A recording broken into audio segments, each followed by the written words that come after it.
Secara psikologis dia juga pasti tertekan. Kenapa? Kan di situ ada faktor ekonomi juga.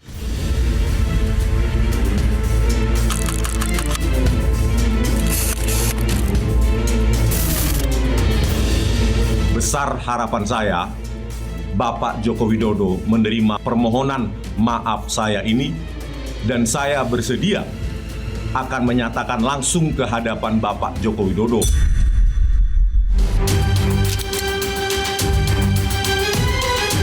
Saya menerima permohonan maaf Pak Rismon Sianipar dan mengenai nanti untuk urusan restoratif justice-nya saya serahkan kepada penasihat hukum saya.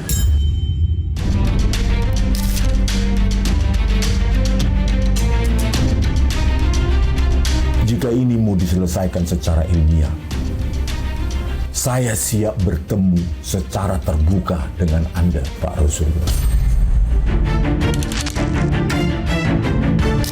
Ajakan diskusi terbuka gimana? Saya kontak checklist 1 diblokir semenjak tanggal 11 Maret ya, banyak sekali teman-teman itu yang diblokir semuanya.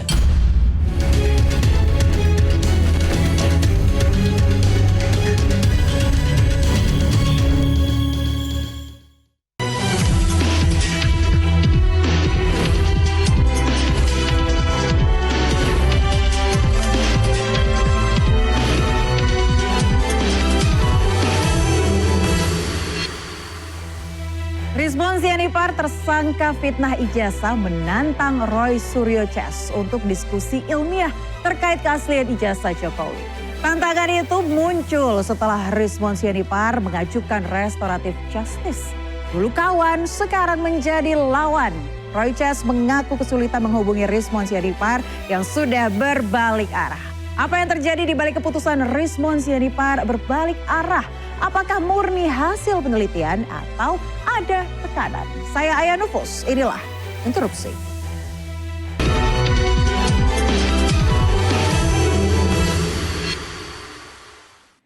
Untuk membahasnya apakah ada tekanan atau tidak, pemirsa sudah bergabung bersama saya di studio Interupsi. Di sebelah kanan saya sudah ada double A. Double A. Double A. Ada Andi Azwan, Ketum Jokman Nusantara Bersatu. Selamat malam Bang, terima kasih. Malam Aya, sudah hadir. Semangat selalu Aya. Semangat selalu ya, Anda selalu rapi ya, selalu siap ya. Alhamdulillah. Alhamdulillah ya. Dan juga ada Bang Ade Darmawan, Waketum Brigade Rakyat Nusantara, relawan Prabowo Gibran. Siap. Itu ya, oke ya. Ini saya menjadi relawan karena melawan Mas Roy Suryo. Baik, sebelum kita kejauhan saya mau perkenalkan dulu sebelah kiri saya ini sudah ada Dr. Zulkifli S. Ekomei selaku aktivis kebangsaan. Terima kasih Dok sudah hadir di Interupsi pada malam hari ini bersama saya. Dan juga pastinya yang akan menggemparkan Interupsi malam hari ini ada Bang Mas Roy Suryo, tersangka kasus ijazah. Selamat malam Bapak-Bapak semuanya, Abang-Abang semuanya. Saya ingin mengingatkan kembali di studio Interupsi ini kita boleh adu argumen, adu gagasan ya, tapi jangan lupa terlebih dahulu katakan interupsi. Baik, saya ke Mas Roy dulu, Mas. Siap. Sudah tidak lagi memperjuangkan satu hal yang sebelumnya sempat sama, sekarang malah menantang. Tanggapan Anda seperti apa? Ya begitulah kalau seseorang itu memang mungkin ada sesuatu yang yang kemudian bisa mengubah 180 derajat. Ya pusanya. Ya sesuai dengan apa yang dikatakan kan. Jadi dia mengatakan kan ada translasi. Wow, kemudian ada rotasi. Apanya yang rotasi? Rotasi itu ya pikirannya atau otaknya dirotasi itu ya oleh sesuatu pihak. Sehingga membuat dia bisa berubah. Udahlah kalau saya sih senyum aja Mbak Aya dan juga semua pemirsa. Sebentar, rotasi yang Anda maksud kalau dari perspektif Anda apa Mas Roy? Ada sesuatu yang membuat dia sangat bisa ketakutan dan juga berubah. Ya, sehingga bisa memudarkan atau bisa membuyarkan semua yang ada, bahkan itu yang sudah diketahui lama. Karena selama ini kan sebenarnya begini, secara ilmiah penelitian dan keputusan yang dihasilkan, hipotesis dan juga kesimpulan akhir yang dihasilkan oleh penelitian, itu kan penelitian yang sangat lama. Yeah. Kemudian tiba-tiba bisa berubah, dikatakan hanya dalam waktu 2 atau 3 bulan. Dan itu nggak mungkin 2 atau 3 bulan. Karena apa? Karena bahkan saat tahun baru, dia baru meluncurkan buku yang namanya Gibran Endgame. Bahkan tanggal 18 Februari dia masih bersaksi ya untuk kemudian melawan IDCLS ya. Tanggal 26 Februari dia masih nge-tweet soal ijazahnya Jokowi yang kemudian waktu itu 2 itu putusan dari KIP yang kemudian menggugat KPUD Solo karena 2005 dan 2010 beda. Dan beberapa hari lagi, nah ini yang kita tunggu pemirsa. Dia masih berjanji untuk jadi ahli di sidangnya Subhan Palal. Padahal dia ahli itu untuk mendukung Subhan Palal. Dan nanti kita lihat berkhianat enggak dia di sumpah itu. Kalau dia tetap sesuai dengan dia diajak menjadi ahli yang untuk membantu Subhan Palal dalam hal surat keterangannya Gibran yang palsu atau itu diragukan, maka dia cocok. Tapi kalau tiba-tiba dia berubah, ya udah kan seluruh Indonesia bisa melihat. Tapi ini yang buat penasaran adalah, tapi Anda menilai bahwa ini berubah, rotasinya berubah begitu cepat. Ada memang perspektifnya yang berbeda terhadap ijazah dari hasil penelitian atau ada tekanan? Gini, sama seperti halnya peristiwanya persis sama dengan sejarah Republik Indonesia. Kita tahu ada yang namanya 11 Maret, Super Semar. Hanya itu 11 Maret tahun 66, kita belum lahir semua. Ya, kecuali Pak Zul mungkin sudah lahir. Ya. Nah, waktu itu ada perubahan yang membuat Bung Karno tiba-tiba membuat surat keputusan. Ya kan, itu juga dipaksa lah oleh 3 jenderal waktu itu, oleh Pak Harto. Nah, tiba-tiba sama. 11 Maret 2026, sebelumnya itu respon itu masih seperti respon yang kita kenal. Kita mengistilahkan respon prabayar, pra ini. Setelah itu respon jadi respon pasca bayar. Gitu. Nggak usah lihat bayarnya ya, artinya hanya pra dan pasca gitu aja. Jadi dari situ rakyat bisa melihat perubahan yang sangat signifikan yang kemudian dilakukan. Ya saya sih senyum aja sekarang apa yang dia katakan, kita senyumin aja, dia nantang-nantang mengatakan, Roy itu kontribusinya dalam buku hanya 50 halaman. 50 halaman tapi itu intinya daripada 400 yang cuma abal-abal gitu loh. Baik, saya mau tanya Bang Ade dulu. Bang, dulu kan sempat ada kata-kata nih Pak Jokowi ini pemaaf, kecuali RRT. Tapi sekarang respon dimaafkan. Jadi gini, tidak ada pengecualian dalam pemaafan. Kalau kita berbicara negarawan, Pak Jokowi adalah negarawan. Pak Jokowi ini kalau kita lihat, ini masa sih dia tidak bisa mengikuti pemimpin-pemimpin yang ada di Republik ini? Kita ambil contoh lah, B.J. Habibie.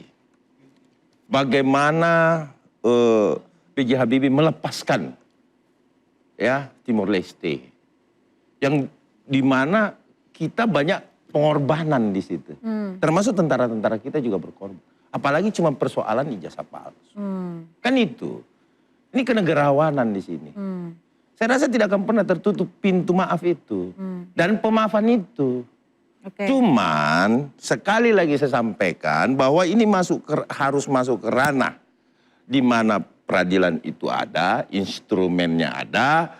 Sehingga itulah yang membuat Pak Jokowi nanti, Bapak Insinyur Joko Widodo, bisa membuktikan apa yang diisukan, yang katanya konon katanya diteliti oleh Mas Roy dan Mas Rismon ini. Untuk membuktikan, karena di situ ranahnya.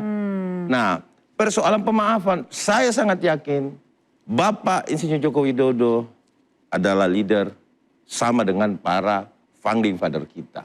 Dia tetap pemaaf. Dan saya yakin itu akan diberikan kok. Sebentar, saya mau tanya Bang Andi dulu. Interupsi Mbak Ana. Saya ingin membantu supaya nanti nggak dibully oleh masyarakat ya, statementnya sahabat saya ya Bang Andi ini. Jadi gini, ya Bang Adi ini mengatakan soal Timor Leste. Enggak, Pak B.J. Habibie itu tidak melepaskan Timor Leste. Beliau malah dikerjain oleh PBB, negara Republik Indonesia dikerjain. Ini yang jadi bukan sebentar. Jadi salah kita nanti berbicara jangan dikira itu. kita melepaskan Timor Leste, nanti salah. Yang menyurat ke PBB siapa? Kenapa? Siapa yang menyurat ke PBB? Bang Roy tahu nggak? Loh, lah iya makanya kan itu kita dikerjain. Habibie, tapi kita nggak bahas itu. Iya, makanya jangan sampai nanti jadi sejarah jadi salah gara-gara Ade dan Mawar karena salah. PBB yang menyurat ke PBB adalah Pak B.J. Habibie. Nah, tapi saya nggak rela disebut Pak B.J. Habibie. Jadi artinya saya cuma mengambil ini perumpamaan. Saya cuma mengambil contoh. Yang salah lah, jangan pakai perumpamaan contoh bahwa negarawan, jangan. bagaimana juga penyelesaian yang konflik. Ya terhadap leader pada pemimpin negara ini. Jangan pakai sama itu dengan SBY. SBY juga pernah menyelesaikan Aceh. Loh iya kalau itu sangat-sangat negarawan dan benar kalau itu. Itu benar kalau itu. Jadi menurut Anda perumpamaannya sama dengan yang dilakukan oleh bahwa apa itu kan bisa. Saya mau dengar dari Bang Andi. Bang, benarkah tadi yang dikatakan rotasi atau menurut Anda memang ada tekanan nih? Kalau tekanan ya, kalau kita lihat tekanan dari luar atau dari internalnya dia sendiri. Kalau internal dia ada, kalau sendiri, menurut Anda dari internal pasti ada? internal dia sendiri.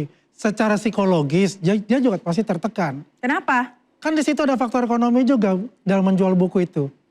Kan ada komplain-komplain juga di dalam, saya dengar itu kan. Jadi kalau dialihkan isu itu bahwa ada tekanan dari luar, ya kita tidak bisa menafikan bahwasanya perubahan itu terjadi ketika kita melaporkan, ya saudara Rismon itu mengenai ijazah dia S2, S3 Yamaguchi yang dituduh palsu, yang diduga palsu tersebut. Dan ini sudah terkonfirm dari teman-teman kita yang di sana bahwa itu memang tidak ada ijazahnya. Sudah terkonfirm oleh Yamaguchi di sana, ya. Sudah terkonfirm. Sudah ya, terkonfirm itu. dan juga yang dikatakan mengenai surat kematian itu pun juga sudah terkonfirm. Jadi innalillahi wa inna ilaihi rajiun. Maksudnya gimana? Kenapa Anda mengatakan seperti itu, Bang? Saya katakan hanya begitu, nanti kita lihat teman-teman datang dan itu sudah domainnya bukan domain kita. Interupsi Mbak ya. Oke. Karena itu domainnya adalah domain dari kepolisian ya. Ini Mas Roy mau nunjukin Interupsi. bukti aja. Tolong Bang Andi jelaskan. Iya. Di sini tuh jelas KTP dari Dukcapil dan itu keluaran 2020. Ini tuh menjebak dia. Ini tuh Menjebak dokter dia. loh. Menjebak Ini tuh ini. dokter loh. Menjebak dia. Dokter respon sianipar. Gimana bisa Ini dokter lucu kalau ya. ini gimana? Karena Roy itu selalu mengatakan Rismon itu Sahabat adalah saya. sahabat. Iya. Oke. Ini sahabat saya tuh Best friend. dokter Oke. loh Untuk dia. katanya. Tetapi ya sekarang dia itu menghujat betul. Padahal itu Rismon melakukan itu karena hati nurani dia. Oke. Ya, untuk keluar dari Dokter toksik Rismon. yang dibuat oleh siapa? Aduh. Roy Suryo dan kawan-kawan Oke. itu. Karena dia tidak afiliasi dengan kemana-mana. Oke. Dia mengatakan bahwa saya seorang ilmuwan. Terlepas dari background dia secara Oke. akademis. Ya, itu kita hargai kejujuran dia untuk mengatakan bahwasanya apa yang saya teliti itu adalah salah. Jarang seorang ilmuwan itu menarik ya hasil penelitiannya itu ya dengan mengatakan sejujurnya kepada publik. Oke. Ya. Berarti menurut Anda ini adalah hati nurani? Hati nurani Coba saya atau- mau lihat pengamatan dari Dr. Zul. Zul dulu ya. Dr. Zul, saya mau lihat ini benar hati nurani atau mungkin ada indikasi lain kalau dari pandangan Gini, Anda? saya pakai perspektif saya sebagai dokter. Oke. Dan dia pakai topi Kasus- Sherlock Holmes. Kasus ijazah palsu ini, ibarat pasien datang tidak normal, saya pasti cari tahu. Dan saya akhirnya membuat diagnosa bahwa seperti kata Rismon, ijazahnya memang asli, tapi bukan punya Pak Jokowi, punya Joko Widodo yang alumni SMA Negeri 6 Yogyakarta. Ya. Itu temuan saya loh ya. Terus kemudian balik ke urusan Rismon, semua ribut, pengkhianatan, ya kan? Saya juga nanya ini, awal-awal ketika dia muncul tiba-tiba, kalau dulu ada mendadak dangdut, ini mendadak aktivis gitu. Tiba-tiba dia muncul, ngata-ngatain Kapolri, ngata-ngatain Mendagri. Saya cari tahu ini apa ini dibalik ini semua, ya kan? Ternyata Dengan beraninya begitu dengan maksud Anda? beraninya dan Oke. tidak diapa-apain. Sementara ada di status tulis salah dikit, Interupsi. langsung itu kan gitu. Ini Sebentar, Bang Ade, belum sebentar, selesai sedikit nih, lagi, oke. belum selesai. Silakan intinya, Dok. Nah, tadinya saya menganggap serius nih persoalan ijazah ini. Tapi setelah kasus Rismon, saya ibaratkan permainan ijazah ini kayak lenong. Kenapa kayak loh. lenong? Kayak lenong, jadi penonton karena Mas ikut Roy bermain. serius. Penonton ikut bermain. Nah, Rismon ini sesuai dengan instruksi sutradara dari pemain menjadi masuk di arena penonton, tiba-tiba sutradara menginstruksikan kamu harus kembali ke panggung. Nah, itu anu saya gitu. Skenario kalau gitu. Oke, coba saya mau dengar. Saya mau tanya sekarang Silakan, sama Bang Pak Ade. Dokter, Oke. dokter ini, Pak Dokter. Pak Dokter, jadi menurut Pak Dokter ini ya, ini Palsu bukan kalau ijazah itu. Pak Jokowi. Apa? Ini bukan ijazah Pak Jokowi. Bukan. Palsu kalau itu udah pasti. Ijazah siapa ini? Bukan. Ijazah Aduh, enggak usah pakai riset, enggak usah pakai ini. Dari struktur anatominya udah kelihatan. Itu ya, saya tambahkan. Iya. Oke. Saya jawab. Oke. Iya. Saya jawab tadi katakan oleh Bung Zul ini bahwasanya Bukan Pak Jokowi. melihat bahwa Pak Jokowi itu bukan Pak Jokowi ya. Yang ada di Karena foto, SMA maksudnya. Negeri 6 Yogyakarta yang di foto itu. Oke. Saya ini ada ya, ini ada buku tahunan beliau yang belum diterbitkan pada saat itu dalam buku alumni itu. Itu salah cetak. Ya, bukan hasilnya salah SMA 6 cetak. Yogyakarta. Belum Ya, diterbitkan Itu ada salah SMA cetak itu nasional. makanya. Ini, Sri Mulat ini. ini masih tulisan. Ini makanya saya bilang Ada tulisan. belum Diperlihatkan ke kamera. makanya saya tulisan. menganalogikan ini sebagai Nah, ini masih lenong belum gitu. dimasukkan. Oke. Lenong Ya, ini. yang kedua, ini Sirkus lah adalah ya bukti bahwa dia diwisuda pada tanggal 5. Oke. Ini adalah dari UGM membuktikan dia sudah diwisuda. Mana bisa baik. Ini ada nih. UGM Di nomor berapa rektornya dia aja ada? Di nyebutkan nomor tanggal lulusnya 9. aja Baik, 2 kita kali. akan- Salah. Saya mau nanya sekarang sama Pak Dokter. Pertanyaan Bang Adi kita akan jeda dulu sejenak, tetaplah di Interupsi.